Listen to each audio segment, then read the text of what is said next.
नमस्कार, मैं शकील साजिद आपके साथ एक बार फिर से वीकली वार के खास कार्यक्रम में आप सभी का स्वागत करता हूं। बात निकलेगी तो बड़ी दूर तलक जाएगी। जी हां, वीकली वार में हम आज आईसीसी चैंपियंस ट्रॉफी 2025 की टीम जिसका ऐलान हो चुका है उसके बारे में बात करेंगे। उन खिलाड़ियों के बारे में जिन्हें चैंपियंस ट्रॉफी के लिए चयनित किया गया है और जिन्हें मौका नहीं मिल पाया है।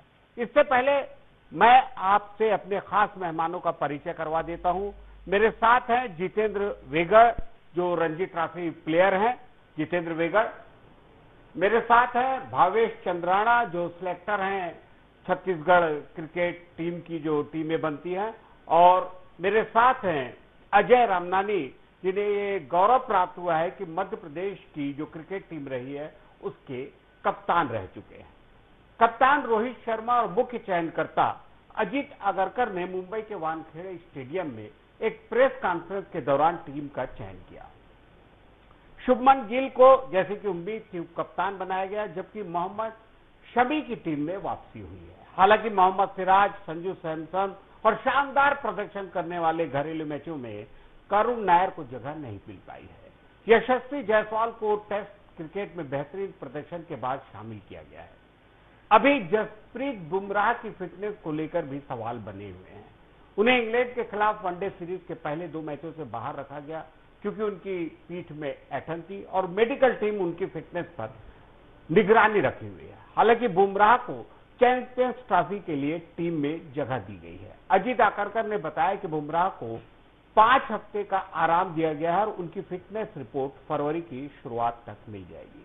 ये सवाल हमारे जहन में आ रहा है कि जसप्रीत बुमराह की फिटनेस पर सवाल उठने के बावजूद उन्हें टीम में शामिल करना क्या एक सही कदम है या कोई जोखिमपूर्ण निर्णय है। मैं भावेश चंद्राना से, जो सिलेक्टर हैं छत्तीसगढ़ क्रिकेट टीम के, उनसे जानना चाहूंगा।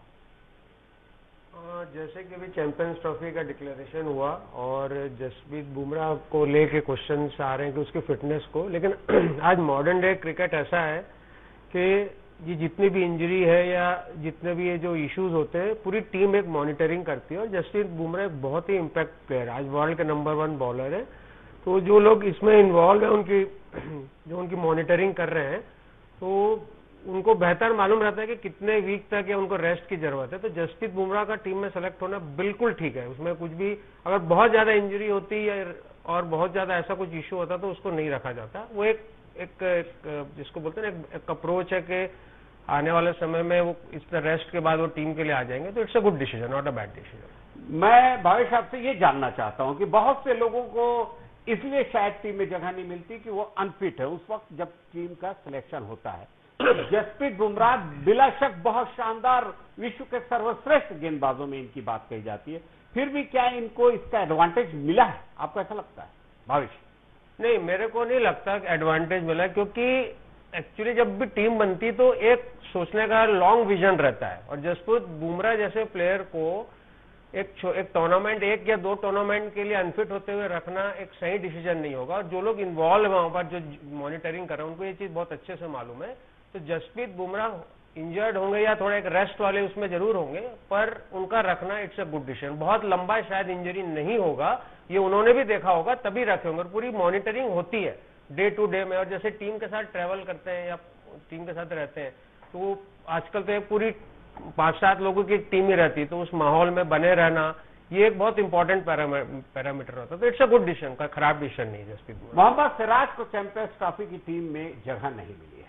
चैंपियंस ट्रॉफी के लिए भारतीय स्क्वाड का ऐलान कर दिया गया है। रोहित शर्मा की अगुवाई वाली भारतीय स्क्वाड में तेज गेंदबाज मोहम्मद सिराज को जगह नहीं मिली है। बहरहाल भारतीय कप्तान रोहित शर्मा ने बताया प्रेस कॉन्फ्रेंस में कि मोहम्मद सिराज के स्क्वाड का हिस्सा क्यों नहीं बनाया गया। रोहित शर्मा ने कहा कि अगर मोहम्मद सिराज के पास पुरानी गेंद हो तो वो थोड़े कम असरदार होते हैं। हालांकि ये दुर्भाग्यपूर्ण जगह है कि चैंपियंस ट्रॉफी के स्क्वाड में मोहम्मद सिराज जगह बनाने में नाकाम रहे हैं।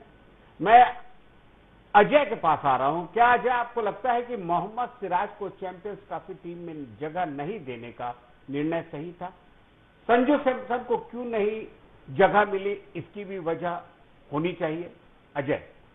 देखिए, मोहम्मद सिराज की जहाँ तक बात है, निस्संदेह ही बहुत अच्छे बॉलर हैं, लेकिन अभी हाल ही के कुछ समय से हम देख रहे हैं कि वो थोड़ा विकेट नहीं ले पा रहे हैं, और मतलब या तो विकेट ऐसा ले रहे हैं जिस समय इंडिया को जरूरत होती है उस समय विकेट नहीं ले पा रहे हैं। तो वो मुझे लगता है कि उसकी जगह जो मोहम्मद शमी को शामिल किया गया, कि मोहम्मद शमी अब फिट हो गए हैं, तो मोहम्मद शमी का जब हम अपन रिकॉर्ड देखते हैं तो बहुत ही शानदार विकेट टेकिंग बॉलर है, और जब भी उन्होंने विकेट लिए हैं उस समय इंडिया को जरूरत होती थी विकेट की और वो विकेट लिए। तो मोहम्मद सिराज को एक बार बैठा के मोहम्मद शमी अगर फिट हो गए हैं तो उनको लिया जाना बहुत ही शानदार निर्णय है, और ये मैं इसका समर्थन करता हूं। और मोहम्मद शमी मुझे लगता है कि जैसा उन्होंने पूर्व में जो उन्होंने परफॉर्मेंस दी है, वो इस बार चैंपियंस ट्रॉफी में बिल्कुल वो ऐसा ही परफॉर्मेंस देंगे पहले जैसा ही। और जहां तक संजू सैमसन की बात है, देखिए ऋषभ पंत जिस तरीके से खेल रहे हैं, केएल राहुल का जिस तरीके से रिकॉर्ड है, उसमें संजू सैमसन को जगह बनाने में थोड़ी सी मुश्किल हो रही है। और ऋषभ पंत ने भी बहुत अच्छे परफॉर्मेंस दिए हैं, बहुत अच्छा खेल रहे हैं। हालांकि उनको एक जो जिस समय वो डिसीजन, कुछ स्ट्रोक ऐसे डिसीजन ले लेते हैं, गलत स्ट्रोक खेल लेते हैं जिसमें वो आउट हो जाते हैं, वो उनको थोड़ा सा एक सुधारना पड़ेगा। ऋषभ पंत तो बहुत ही अच्छे खिलाड़ी हैं, और संजू सैमसन पे वो भारी पड़ते हैं परफॉर्मेंस के आधार पे, तो संजू सैमसन को अभी थोड़ा वेट करना पड़ेगा। ये दोनों खिलाड़ी जब तक केएल राहुल भी ऋषभ पंत के साथ शामिल है टीम में, क्योंकि केएल राहुल का भी रिकॉर्ड बहुत अच्छा है, तो अभी संजू सैमसन को थोड़ा वेट करना पड़ेगा टीम में आने के लिए। चलिए, आपकी बात से हम थोड़े से सहमत हैं, इसमें कोई शक नहीं है कि अगर दो प्लेयर उसी जगह के लिए विकेट कीपर के तौर पे बहुत अच्छा परफॉर्मेंस दे रहे हैं, तो एक और बेहतरीन प्लेयर संजू सैमसन को बाहर रहना पड़ रहा है, तो ये भारतीय क्रिकेट जगत की बहुत शानदार मुस्तकबिल को बताता है। हाँ, चलिए जानते हैं किस किस खिलाड़ी को चैंपियंस ट्रॉफी के लिए भारतीय टीम में जगह मिली है। रोहित शर्मा कप्तान, शुभमन गिल, विराट कोहली, श्रेयस अय्यर, हार्दिक पांड्या, अक्षर पटेल, वाशिंगटन सुंदर, कुलदीप यादव, जसप्रीत बुमराह, मोहम्मद शमी, अर्शदीप सिंह, यशस्वी जायसवाल, ऋषभ पंत, रविंद्र जडेजा, केएल राहुल। शुभमन गिल उप कप्तान होंगे। मुख्य चयनकर्ता अजीत अगरकर ने प्रेस कॉन्फ्रेंस की टीम की घोषणा करते हुए बताया कि शुभमन गिल इंग्लैंड के खिलाफ वनडे सीरीज और चैंपियंस ट्रॉफी दोनों में ही टीम के उप कप्तान रहेंगे। शुभमन वनडे विश्व कप 2000 टीम का भी हिस्सा थे। चयनकर्ताओं ने वनडे विश्व कप में शामिल अधिकतर खिलाड़ियों को चैंपियंस ट्रॉफी के लिए मौका दिया है। सिर्फ यशस्वी जायसवाल, अर्शदीप सिंह और वाशिंगटन सुंदर नए हैं। मैं जितेंद्र बेगड़, जो अपने दौर के बहुत शानदार रणजी ट्रॉफी प्लेयर रहे हैं, एक बहुत दमदार फास्ट बॉलर के तौर पे उनकी पहचान रही है, और हम लोग जानते हैं, जो उस वक्त उस दौर के लोग थे, जानते हैं कि जीतू ने पहली बाल में रणजी ट्रॉफी की शायद अपनी पहली बाल में ही विकेट लिया था। उनसे मैं पूछना चाहता हूं कि शुभमन गिल को कप्तान बनाए जाने के बाद क्या आपको लगता है कि उनके पास कप्तानी का दायित्व निभाने की क्षमता है? देखिए, अभी चैंपियंस ट्रॉफी में जो भारत की टीम बनी है ना, वो बहुत ही मजबूत टीम है और एक संतुलित टीम है। आप उसमें देखिएगा 4-4, 5-5 ऑलराउंडर है, तो वो एशिया में ये टूर्नामेंट हो रहा है, इसलिए एशिया के हिसाब से हमने स्पिन ऑलराउंडर को लिया है। अब आप जैसे पूछ रहे थे शुभमन गिल को कप्तान बनाया गया है, तो देखिए अगर हम दूरदृष्टि की बात करें और भारतीय क्रिकेट को अगर आगे हम देखना चाहते हैं, तो हम ऐसे खिलाड़ी को देखेंगे जो भारत को कम से कम 10 से 15 साल तक या 10 साल तक कम से कम कप्तानी के तौर पर हम जिसे देख सकते हैं। जैसे हमने धोनी को बनाया था, उसको हमने 10 से 12 साल देखा उसको कप्तानी, तो उसमें भारत जो का प्रदर्शन था वो अपने स्तर से काफी ऊपर आया है। तो इसी हिसाब से शुभमन गिल को उप कप्तान बनाया गया है, और ये बहुत सही निर्णय है, क्योंकि अगर जैसे आने वाले समय में आप देखेंगे विराट कोहली है, रोहित शर्मा है, ये अभी 1-2 साल में रिटायरमेंट ले लेंगे, तो फिर उन्होंने 2 ऐसे नाम थे जिसमें ऋषभ पंत और शुभमन गिल जो ऐसे नाम थे जो कंसिस्टेंट खेल रहे हैं, और जिसकी कप्तानी आप देखेंगे कि आईपीएल में भी ये लोग कप्तानी करते हैं। तो अब इसमें शुभमन गिल को इसलिए दिया गया है कि कभी कभी क्या होता है, ऋषभ पंत विकेट के पीछे दोनों दायित्व हो सकता ना निभा पाए, इसीलिए उन्होंने शुभमन गिल को उप कप्तान बनाया है। और ये बहुत सही निर्णय है कि अगर मान लो रोहित शर्मा इंजोर्ड हो गए या कुछ परेशानी आई, तो शुभमन गिल में वो क्षमता है कि वो भारतीय टीम की कप्तानी को संभाल सकते हैं। तो मेरे ख्याल से ये बहुत सही निर्णय है भारत का कि उसने शुभमन गिल को कप्तान बनाया है। कुलदीप यादव को टीम में शामिल किया गया। स्पिनर है, कलाई के, बहुत शानदार बॉलर है, जो ऑस्ट्रेलियाई दौरे से पहले चोटिल हो गए थे। कुलदीप चोट के कारण ऑस्ट्रेलिया के दौरे पर नहीं जा पाए, लेकिन वे चैंपियंस ट्रॉफी में टीम का हिस्सा होंगे। वहीं ऑस्ट्रेलिया के खिलाफ 5वें टेस्ट के दौरान चोटिल हुए स्टार तेज गेंदबाज जसप्रीत बुमराह को आने वाले उसमें जगह नहीं मिली है। इंग्लैंड के खिलाफ पहले 2 वनडे मैचों के लिए बुमराह को टीम में शामिल नहीं किया गया है। तीसरे वनडे में भी उनके खेलने पर संशय है, क्योंकि आगरकर ने कहा है कि उन्हें उम्मीद है कि बुमराह चैंपियंस ट्रॉफी तक फिट हो जाएंगे। आईसीसी चैंपियंस ट्रॉफी 2025 के लिए टीम के चयन में क्या चयनकर्ताओं ने सही संतुलन बनाया है, और आपको क्या लगता है अजय कि किस क्षेत्र में सुधार की जरूरत है? देखिए, अभी टीम तो संतुलित लग रही है बिल्कुल भी, और जसप्रीत बुमराह के ऊपर तो हम कभी भी प्रश्न लगा ही नहीं सकते, क्योंकि वो अगर आज की डेट में मैं देखता हूं कि अगर चैंपियंस ट्रॉफी में उप कप्तान गिल को बनाया गया, क्योंकि कहीं ना कहीं थोड़ा फिटनेस की वजह से बुमराह को उप कप्तान से हटाया गया है, उप कप्तान नहीं रखा गया, क्योंकि हो सकता है कहीं वो एन वक्त पे हो सकता है कि उनकी जगह दूसरा खिलाड़ी, क्योंकि जसप्रीत बुमराह जैसे खिलाड़ी हैं वो भारतीय, मैं फ्यूचर का भारत का कप्तान देखता हूं उनको, क्योंकि उनके पास जिस तरीके से उन्होंने ऑस्ट्रेलिया में पहले मैच में जो एग्रेसिवनेस दिखाई थी, जो कप्तानी दिखाई थी, वो बहुत ही शानदार कप्तानी की, और मुझे लगता है कि जसप्रीत बुमराह फ्यूचर में भारत के कप्तान होंगे। और इस समय गिल को इसीलिए उप कप्तान बनाया गया क्योंकि जसप्रीत बुमराह का थोड़ा सा संदिग्ध है खेलना चैंपियंस ट्रॉफी में, इसीलिए गिल को उप कप्तान बनाया गया है। तो इसमें कोई भी, देखिए टीम बहुत संतुलित है। कुलदीप यादव भी एक अच्छा इंपैक्ट प्लेयर है, वो भी विकेट टेकिंग प्लेयर है, और जिस समय जरूरत होती है बिल्कुल विकेट लेते हैं। तो कुलदीप यादव का चयन भी बहुत अच्छा है, और ये टीम काफी संतुलित है और चैंपियंस ट्रॉफी में बहुत अच्छा करेगी, ऐसी उम्मीद करता हूं मैं। बहुत अच्छे सिलेक्टर साबित हो रहे हैं भावेश चंद्राणा, खासतौर पे सीजीसीएस के लिए, जो सीएससीएस की टीमें बनती है क्रिकेट की टीमें। और भावेश के साथ एक बड़ी शानदार बात यह होती है कि हर सिलेक्शन के हर ट्रायल्स और मैच में वो मौजूद होते हैं। उन्हें क्या लगता है संजू सैमसन बाहर रहे, एक वजह थी। नितेश रेड्डी, रिंकू सिंह, ये भी ऐसे प्लेयर हैं जो गेम चेंजर प्लेयर माने जाते हैं। ऐसे और बहुत सारे प्लेयर हैं, अभिषेक शर्मा है, करण नायर है। तो क्या इनका सिलेक्शन जो नहीं हुआ है उस पर आपकी कोई टिप्पणी रहेगी भावेश? हाँ, देखिए, ये जो आपने क्वेश्चन पूछा, ये एक बहुत ही अच्छा सवाल भी है, और मैं इसको ऐसा देखता हूँ कि अगर हम 1-2 इंडिया की सीरीज को छोड़ दें, खासकर गावस्कर बॉर्डर ट्रॉफी और न्यूजीलैंड, उसके पहले के कुछ साल निकाल ले, तो इंडिया हर फॉर्मेट में बहुत अच्छा थी। हम T20 चैंपियन हुए, वनडे फाइनल में हारे। तो ये भारत का, मतलब इसको मैं ब्लेसिंग और डिसगाइज दोनों बोलता हूँ कि आज हमारे पास इतने वर्ल्ड क्लास प्लेयर हैं, अगर आज 2 टीम भी उतारा जाए ना तो हम कम्पीट करेंगे। तो ये जो प्लेयर्स है, संजू सैमसन T20 में अच्छा कर रहे हैं, रिंकू सिंह T20 में अच्छा कर रहे हैं, कोई क्वेश्चन मार्क नहीं कि लोग अच्छा कर रहे हैं। लेकिन अगर आप जो आज की प्रेजेंट टीम देखें, अब जैसे अपन अब देखें, जितने भी आज है, शुभम गिल है, वो तीनों फॉर्मेट खेलते हैं, T20 खेलते हैं, वनडे खेलते हैं, टेस्ट क्रिकेट खेलते हैं, और उनका एवरेज बहुत अच्छा है। सेकेंडली, ऋषभ पंत एक डिफरेंट लीग का प्लेयर है। मतलब संजू सैमसन और ऋषभ पंत का कंपैरिजन इसलिए नहीं हो सकता, एक तो लेफ्टी का एक एडवांटेज है, दूसरा वो बहुत ही डिफरेंट प्लेयर है, और उन्होंने अर्लियर अपने आप को साबित भी कर चुके हैं। तो वो ऋषभ पंत बेटर है संजू सैमसन, तो इसमें कोई 2 क्वेश्चन मार्क है ही नहीं। तीसरा आपने किसका बोला? नितेश रेड्डी बोला, मैंने रिंकू सिंह बोला, हाँ, संजू सैमसन बोला, सूर्य कुमार यादव, एक नाम और जोड़ सकते हैं। जी, लास्ट मेरे को जहां तक याद आ रहा है, लास्ट वर्ल्ड कप में सूर्य कुमार वर्ल्ड अपने आईसीसी चैंपियंस उसमें थे टीम में, और नीतीश रेड्डी का तो इट्स टू अर्ली, क्योंकि अभी एक पहला इंटरनेशनल उनका टूर रहा जिसमें उन्होंने बहुत अच्छा 100 किया, बहुत ही प्रॉमिसिंग क्रिकेटर लग रहे हैं।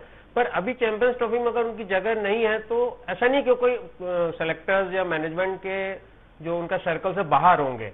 तो प्रेजेंट सिचुएशन में टीम बहुत अच्छी है, और जो जितने भी अभी प्लेयर्स हैं, एक बैलेंस टीम है, लेफ्टी राइटी, और जैसे कि हमारे साथी जितेंद्र भैया ने बताया कि हम सब इंडियन सब और आसपास के सब कॉन्टिनेंट में मैच हो रहे हैं, एशियन में, तो उसके हिसाब से टीम एकदम परफेक्ट है, कोई इसमें मतलब क्वेश्चन मार्क नहीं है। तो मेरे ख्याल से टीम ठीक है। जितेंद्र वेगड़ जी जो अपने दौर के बहुत शानदार प्लेयर रहे हैं, हम अभी हाल फिलहाल के आईपीएल के जो वो हुए थे, आपके टीमें ये सिलेक्ट हुई थी, जो उनकी नीलामी हुई थी, उसमें छत्तीसगढ़ के 2 लोगों को आईपीएल की टीमों में जगह मिली है, और कुछ तो मेरे ख्याल से शशांक लगातार खेल रहे हैं।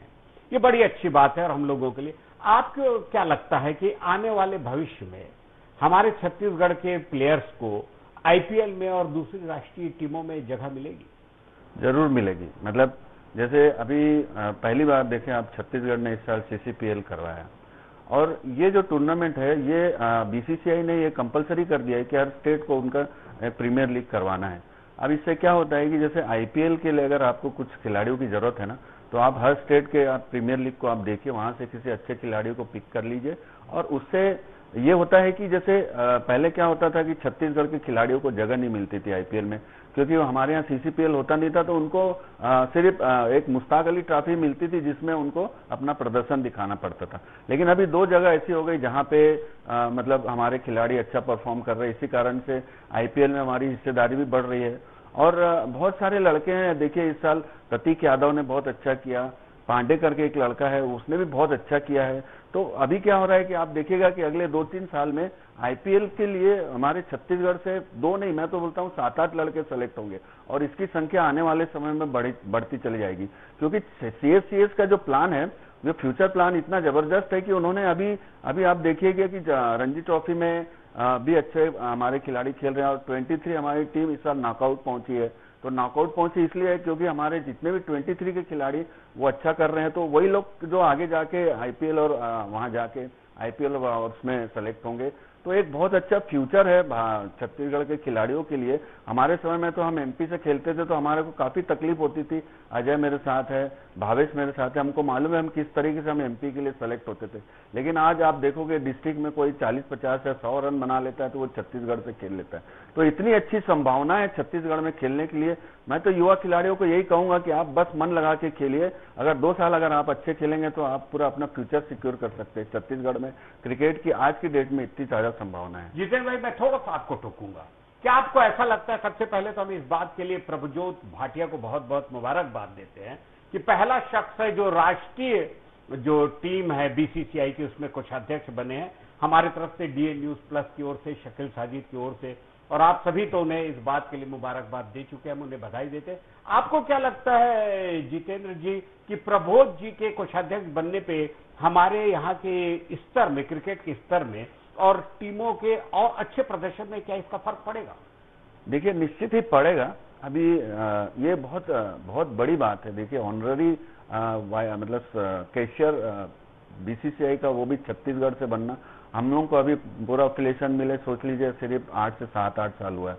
और उसमें भी हमारे यहाँ से देखिए इतने अच्छे मतलब हम लोगों का इतना अच्छा प्रमोशन हो रहा है कि हमारे यहाँ से मतलब कैशियर प्रभजोत सिंह भाटिया जी को आप देखिए कैशियर बनाया गया है बीसीसीआई का। ये बहुत बड़ी उपलब्धि है सीएससीएस के लिए और ये उपलब्धियां आने वाले समय में देखिएगा बहुत ज्यादा बढ़ने वाली है। हमारे पास इंटरनेशनल स्टेडियम है, हमारे पास बहुत अच्छे स्तर के खिलाड़ी है और हम जिस तरीके से अभी हम छत्तीसगढ़ जिस तरीके से क्रिकेट की उसमें मतलब उन्नति के लिए कार्य कर रहे हैं और ग्राउंड हम लोग बढ़ा रहे हैं और सारी फैसिलिटी हम जिसको इम्प्रूव कर रहे हैं, तो उससे छत्तीसगढ़ का क्रिकेट बहुत अच्छे लेवल पे जा रहा है और आने वाले समय में आपको इसका रिजल्ट जरूर मिलेगा अपने को। जितेंद्र भाई बहुत बहुत सही बात कही आपने और हमें तो रिजल्ट चाहिए। भावेश, मैं फिर से आपके पास आ रहा हूं, थोड़ा सा चुभता हुआ प्रश्न है। क्या आईपीएल की जो 4 टीमें हैं, जैसा हम लोगों को लगता है कि जर्नलिज्म में ऐसा लगता है कि जो आपकी दिल्ली, कोलकाता, मुंबई और चेन्नई की टीमें हैं, जब राष्ट्रीय टीम चुनी जाती है तो क्या इनका दबदबा रहता है उसमें कि इनके प्लेयरों को तवज्जो मिलती है? थोड़ा सा आप गोई से बात करेंगे भावेश भाई। देखिए ये बहुत ही इंटरेस्टिंग क्वेश्चन है और बहुत ही जैसे अगर आज की डेट में जैसे अभी जितेंद्र भैया बता रहे थे तो मैं बहुत सहमत हूं कि जब पहले कम से कम कुछ साल मैंने भी मध्य प्रदेश के लिए जूनियर क्रिकेट खेला है और जितेंद्र भैया ने रणजी ट्रॉफी खेला है, तो वाकई में जब उस समय अगर मान लो आपको कोई एमपी में मध्य प्रदेश में खेलना है तो कितने साल कंसिस्टेंट परफॉर्मेंस करोगे और आपको जगह मिलेगी ये बोल नहीं सकते। और सेकेंडली मैं इतना स्ट्रांगली कि हम लोग क्योंकि अगर हम जितने भी साल मध्य प्रदेश के खेले उस साल हम लोग हमारी टीम या तो फाइनल पहुंची, क्योंकि सेमीफाइनल से पहले तक जहां भी मैचेस होते तो कोई सिलेक्टर्स आते नहीं थे उस समय, वो एक डिफरेंट दौर था। लेकिन आज हर जगह सिलेक्टर्स रहते, मीडिया है, सब कुछ है। तो ये जो दबदबे वाली बात है आज ये मेरे को बिल्कुल भी नहीं लगता। वो शहर आप बोल सकते हो कि दबदबे वाला है, लेकिन आप देखिए कितने छोटे छोटे सेंटर से प्लेयर्स निकल के आ रहे हैं आज जो जुविल है हमारा विकेट कीपर, वो कितने छोटे सेंटर से टेस्ट क्रिकेट, ध्रुव जुवेल कितने छोटे सेंटर से निकल के आ रहा है, रिंकू सिंह, मतलब ये सब छोटे छोटे सेंटर से निकल के आ रहे हैं। तो ऐसा आज नहीं, बिल्कुल भी नहीं है।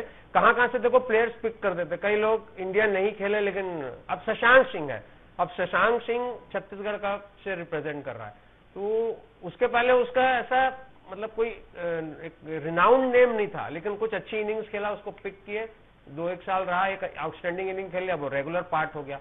तो आज वो क्वेश्चन नहीं है, आप आज करते जाइए अच्छे से कंसिस्टेंटली, और पहले जैसा भी समय नहीं रहा कि आप 5 साल 6 साल लगातार कर रहे हो तो आपको जगह नहीं मिली। एक सीजन, जैसे मैं एक बहुत स्ट्रांगली एक चीज शेयर करूंगा जो मेरे को एक एग्जांपल आपसे बात करते करते याद है। 2 साल पहले मतलब अंडर 19 सिलेक्शन कमेटी का छत्तीसगढ़ क्रिकेट एसोसिएशन की तरफ से मैं चेयरमैन था। तो हमारा एक प्लेयर है जो उस साल हमारी टीम सेमीफाइनल में पहुंची, तो उसमें से एक प्लेयर है, तो एक ही साल उसने इतना अच्छा परफॉर्म कर फट से वो चैलेंजर ट्रॉफी अंडर 19 के स्क्वाड में आ गया। एक साल उसने आउटस्टैंडिंग परफॉर्म किया। 3-4 प्लेयर्स थे, जिसमें से एक प्लेयर जिसके पहले छत्तीसगढ़ क्रिकेट एसोसिएशन का पार्ट भी नहीं था। उस साल वो डिस्ट्रिक्ट से अच्छा करता है और पहले साल में उस लेवल पे आ गया, और आज वो 23 भी खेल रहा है वो प्लेयर। तो आज वो वाला इश्यू नहीं, आप परफॉर्म करो, नजर रहती सेलेक्टर्स की सबकी, और तुरंत वो जगह मिल जाती। तो वो मेरा वाला क्वेश्चन जो आपका है कि ऐसा, मैं उस चीज से सहमत नहीं हूँ। मैं इसमें एक छोटी सी बात, हाँ बोलिए जी। चल, जैसे आपने कहा कि दिल्ली, बॉम्बे, कलकत्ता, ये हमारे समय में बहुत ज्यादा होता था। उस समय क्या था कि जो चयन प्रक्रिया जो थी बीसीसीआई की, वो आप देखेंगे कि सिर्फ बॉम्बे से 4 साल। छोटी सी बात पे टूकूंगा जी, तो भाई बुरा मत मानिएगा। एक दौर था जब हम लोग सुनते थे कमेंट्री, बड़ा शौक हुआ करता था, उतने अच्छे से शायद टीवी पे भी नहीं आते थे। तो मुंबई की टीम के 5-7 प्लेयर राष्ट्रीय टीम में होते थे। नौ। हाँ बताइए।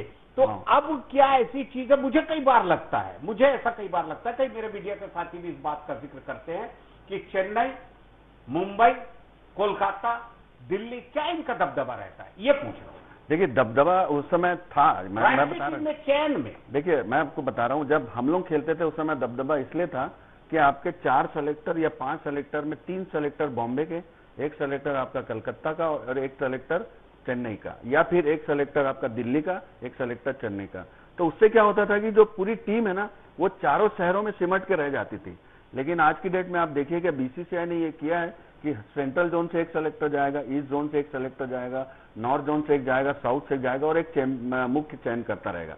तो अब क्या हो जाता है कि जो छोटी जगह है, जैसे सेंट्रल जोन की मैं बात करूं या ईस्ट जोन की बात करूं, तो वहां का जब सेलेक्टर वहां जाता है तो ये पूरी कोशिश करता है कि वहां का जो उदयमान खिलाड़ी है, जो अच्छा खेल रहा है, वो राष्ट्रीय टीम में जरूर आए, और वो उसके लिए लड़ता है, क्योंकि उसको मालूम है कि हमारे साथ जो गलत हुआ है हमारे नए बच्चों के साथ ना हो। और जब से आप देखिए धोनी जब से आया, तब से आप देखिए कि रांची के खिलाड़ी खेल रहे हैं, और रिंकू सिंह को आप देखो अलीगढ़ से वो खेल रहे हैं, मतलब अलीगढ़ को कौन जानता था। तो ऐसे छोटी जगह से इसलिए आ रहे हैं क्योंकि आज की डेट में जो चयन प्रक्रिया है वो इतनी पारदर्शिता हो गई है, और अभी देखो मीडिया भी इतना ज्यादा इसमें वो इन्वॉल्वमेंट हो गया है, बहुत सारी चीजें हैं। तो अभी आप क्या होता है कि आप टैलेंटेड खिलाड़ी को आज के समय में आप छुपा नहीं सकते हैं, सिंपल सी बात। ये जितेंद्र, इसमें मैं एक चीज अजय से पूछना चाहूंगा, ये जो पारदर्शिता आई है अजय, थोड़ा सा साफ गोई से जवाब दीजिएगा, क्या ये जय शाह, रोजर बिन्नी, सौरव गांगुली, या अभी की जो टीम है बीसीसीआई की, अब तो वो इंटरनेशनल उसमें चले गए जय शाह, जो अभी की जो टीम है बीसीसीआई, इसकी वजह से है ये कि ये बहुत पहले के दौर से, या कपिल साहब, धोनी जी, इनके दौर से चला रहा है? देखिए, जहां तक मेरा देखना है, ये जो आईपीएल जब से चालू हुआ है ना, तब से थोड़ा सा ट्रांसपेरेंसी आई है सिलेक्शन में। आईपीएल की वजह से बहुत छोटे खिलाड़ी नजर में आ रहे हैं, और अगर वो अच्छा परफॉर्मेंस दे रहे हैं तो आप डिनाई नहीं कर सकते, आप उनको रोक नहीं सकते सिलेक्शन में। आपके पास मीडिया का बहुत बड़ा ऊपर से प्रेशर है, मीडिया हर चीज देख रहा है। पहले जैसे जो जमाना था जब बॉम्बे के 9 खिलाड़ी खेलते थे, दिल्ली के 4 खेलते थे, बाकी इक्का दुक्का खेलते थे, इंडिया टीम बन जाती थी। लेकिन अब आईपीएल के होने से आपके पास हर सेंटर के खिलाड़ी सामने दिख रहे हैं, बहुत लंबी एक खिलाड़ियों की एक जो कतार दिख रही है, जो इंडिया का दरवाजा खटखटा रहे हैं, वो दिखते हैं, और अगर वो अच्छा परफॉर्मेंस देते हैं तो आपको सिलेक्शन करना ही पड़ता है। हालांकि देखिए, आईपीएल को भी एक आधार नहीं बनाना चाहिए सिलेक्शन का, जहां तक मेरा सवाल है, क्योंकि लोकल क्रिकेट में रणजी ट्रॉफी एक जो बहुत महत्वपूर्ण क्रिकेट है अपना राष्ट्रीय स्तर का, उसको भी एक बहुत क्या बोलते हैं आधार रहना चाहिए वो सिलेक्शन के लिए। आईपीएल एक आधार नहीं होना चाहिए, क्योंकि खाली एक 2020 क्रिकेट है, उसमें बहुत कम समय मिलता है आप एक खिलाड़ी को परफॉर्मेंस दिखाने का, और वो 2020 बिल्कुल ही डिफरेंट क्रिकेट है, 50 ओवर्स बिल्कुल डिफरेंट है, टेस्ट मैच बिल्कुल डिफरेंट है। तो आईपीएल को भी एक आधार नहीं मान के रणजी ट्रॉफी को एक आधार बनाना चाहिए सिलेक्शन के लिए। और आपके पास आज जो मीडिया की वजह से और जो टेक्नोलॉजी की वजह से आपके पास हर जगह के खिलाड़ी आपकी नजर में आ रहे हैं, तो आप किसी भी खिलाड़ी को अब एक अच्छे परफॉर्मर को आप नहीं रोक सकते सिलेक्शन में। ये एक चीज जो है वो है, अब पहले जैसा नहीं है कि बड़े शहरों का ही दबदबा है इसमें। मैं आ रहा हूं भावेश के पास। भावेश, आप सिलेक्टर हो और इन टीमों से बहुत अच्छे से जुड़े हो और आपके बहुत अच्छे प्लेयर आपने दिए हैं। मैं क्या ये उम्मीद करूं कि आने वाले दिनों में छत्तीसगढ़ की टीम किसी एक ट्रॉफी को जीत कर लाएगी, चाहे वो रणजी ट्रॉफी हो या ईरानी ट्रॉफी में इनका वो हो, मुश्ताक हजारे ट्रॉफी, मुश्ताक अली ट्रॉफी हो, विजय हजारे ट्रॉफी हो, सीके नायडू ट्रॉफी, इतने ही नाम मुझे याद है, और आईपीएल हो। तो क्या ऐसा लगता है कि छत्तीसगढ़ के हमारे नौजवान इतना शानदार प्रदर्शन करने भविष्य में तैयार है? देखिए, आपका जो क्वेश्चन है ना, मैं उससे सहमत नहीं हूं कि आपने कहा एक ट्रॉफी जिस प्रकार, देखिए मैं आज छत्तीसगढ़ एसोसिएट मेंबर था, फुल मेंबर हुआ, तो आज छत्तीसगढ़ क्रिकेट एसोसिएशन ने मतलब हम पे ट्रस्ट किया और इतने साल से हम उसका अपनी टीम का मतलब सीएससीएस की टीम का एक मैं पार्ट रहा हूं, ये मेरा सौभाग्य भी है। और आज और भी एक सौभाग्य की बात है कि हमारे जो बीसीसीआई में एज जैसे जितेंद्र भाई बता रहे थे, कैशियर बोल लीजिए या ट्रेजरर बोल लीजिए, प्रत्येश जी हैं, तो उसका एक सबसे बड़ा एडवांटेज जो मेरे को समझ में आता है कि जितने भी क्रिकेट प्लेइंग नेशन है उसमें छत्तीसगढ़ की नजर सबकी जाएगी, क्योंकि ये बहुत ही सिग्निफिकेंट मतलब एक बहुत ही बड़ा एक मतलब बीसीसीआई ने लिया। इससे ये भी साबित होता है कि एक इतने बड़े पद के लिए छत्तीसगढ़, हम बोल सकते हैं कि हम बिगनर्स हैं फुल मेंबरशिप होने के बाद। हम बहुत पुराने एसोसिएशन है, कितना साफ छवि है और कितना अच्छा। तो इसके लिए पूरे जो हमारा सीएससीएस का जो पैटर्न है एक सिलेक्शन का या जो मैनेजमेंट का जो विजन है, क्योंकि इस प्लेटफॉर्म में पता नहीं मैं नाम मेरे को ले सकता हूं कि नहीं, मेरे को आइडिया नहीं है, लेकिन मैं बहुत गर्व महसूस करता हूं हमारे जो मैनेजमेंट का जो विजन है। जैसे अभी एक T20 का बहुत अच्छा टूर्नामेंट हुआ, ब्यूटीफुल टूर्नामेंट, मतलब और उसके चाहे टीवी कवरेज हो या उसका जो उन्होंने बाहर से कोचेस बनाए, मैं उसका एक पार्ट था एक टीम का एज अ सेलेक्टर। तो इतनी ट्रांसपेरेंसी, इतना विजन, इतने मैचेस हो रहे हैं। आज देखिए अंडर 19 4 डे हमारे इंटर डिस्ट्रिक्ट मैचेस होते हैं, जैसे बोर्ड में होता है वैसे ही यहाँ भी हो रहा है।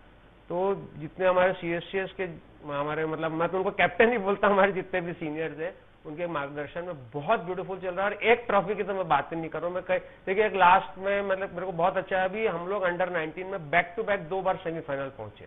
It's a beautiful achievement junior level में। 23 इस बार कोई वुमेन्स क्रिकेट इतना अच्छा हो रहा है। तो एक छोटे मतलब हम उम्मीद करें कि आने वाले दिनों बहुत एक आखिरी सवाल आप सभी लोगों से, एक बहुत प्यारा शेर है, दुश्मनी जम के करो मगर ये गुंजाइश रहे, जब कभी हम दोस्त बने तो शर्मिंदा ना हो। पाकिस्तान जाके ना खेलना, पाकिस्तान जाने से मना करना, क्या ये टीम यानी जो बोलना चाहिए अपन एक जज्बे की खेल भावना के लिए सही था? हाँ ना, मैं बिल्कुल सिंपल था। जितेंद्र भाई देखिए, ये मतलब जो बीसीसीआई है ना, वो कहीं ना कहीं मतलब अपने गवर्नमेंट के उसमें पॉलिसी के हिसाब से ही चलती है। और हमारी भारतीय जो पॉलिसी है उसके हिसाब से अगर उन्होंने पॉलिसी बनाई है कि पाकिस्तान जाके नहीं खेलना है या पाकिस्तान से कोई संबंध नहीं रखना है, तो अगर हमारी बीसीसीआई भी उसका समर्थन करती है तो वो कहीं ना कहीं हमारे देश का समर्थन कर रही है। तो मैं बिल्कुल इससे मानता हूँ इस बात को। देखिए, खेल भावना से ही खेला जाता है, पर देश सबसे ऊपर है, सर्वोपरि है देश। अगर इंडियन गवर्नमेंट को ऐसा लगता है कि अपन को इस समय जब तक कि पाकिस्तान से अपने संबंध नहीं सुधरते हैं तब तक नहीं खेलना चाहिए, तो ये उनका और बीसीसीआई को ये मानना ही पड़ेगा। तो मुझे लगता है कि जो अभी ये जिस तरीके से अभी नहीं खेलने का एक निर्णय लिया हुआ है वो मेरे ख्याल से गवर्नमेंट का है अगर तो सही है। भावेश, मैं बिल्कुल सहमत हूँ कि जैसे हमारे साथी भैया हैं, अजय भैया, कि सबसे पहले कंट्री फर्स्ट है, कंट्री है, उसके बाद खेल है। तो बीसीसीआई ने जो भी डिसीजन लिया है गवर्नमेंट के का जो एक व्यू है उसके आधार पर लिया। इट्स अ गुड डिसीजन, इसमें कोई खराबी नहीं। जब चीजें ठीक हो जाएगी तो फिर स्टार्ट हो जाएगा। बहुत बहुत शुक्रिया आप सभी की भागीदारी के लिए। और आखिर में एक बात जो बिल्कुल उभर के आती है, सदियों रहा है दुश्मन दौरे जहां हमारा, फिर भी सारे जहां से अच्छा हिंदुस्तान हमारा। आप सभी का बहुत बहुत शुक्रिया। अजय रामनानी, भाविश चंद्राना, जितेंद्र वेगड़। मुझे पूरी उम्मीद है कि आप सभी के नेतृत्व में, आप सभी के सहयोग से हम बहुत अच्छा खेलेंगे। नमस्कार। आपसे उम्मीद है कि आप जरूर देखें ये कार्यक्रम।